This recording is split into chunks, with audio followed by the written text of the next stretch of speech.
চলেছে। দেখা যাক কে জেতে। আমরা এখন রয়েছি বুল এরিনাতে। রয়েছে বাব্বা। হ্যালো। বাব্বা একজন বুল রাইডার। হ্যাঁ একদম। এই এরিনাতে আমরা 3টে ষাঁড় ছেড়ে দেব। 3টে তুমি ষাঁড়? যতগুলো পারবে টাকার ব্যাগ ওপারে নিয়ে যাবে, বুঝেছো? আর এরিনার অন্যদিকে তোমার জন্য থাকবে 3টে ষাঁড় যারা তোমাকে বাধা দেবে। পরের 3 মিনিটে যতগুলো ব্যাগ তুমি এই বাকেটে রাখতে পারবে সেটা তোমার হবে। আমি তৈরি, Jimmy. Good luck. Thank you. ষাঁড়গুলোকে ছাড়ো। ওরা আসছে।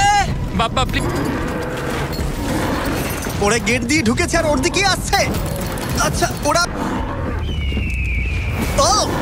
ওর পাশ দিয়ে ঘেঁষে চলে গেল। টাকাটা নাও বাবা, চলো। ও টুপিটা খুলে গেল। ও এর মধ্যেই সিকিউর করেছে $10,000। বাবা তোমার পেছনে। কিন্তু কতক্ষণ ও ষাঁড়গুলোর থেকে দূরে থাকতে পারবে? ঠিক আছে চলো। ও আরো 2টো ব্যাগ নিল। তোর পেছনে আসছে। দৌড়াও বাবা দৌড়াও। ও মাই গড। আমার ওই ষাঁড় লাগছে। ও মাই গড। ওরা আমাদের দিকে এগিয়ে আসছে।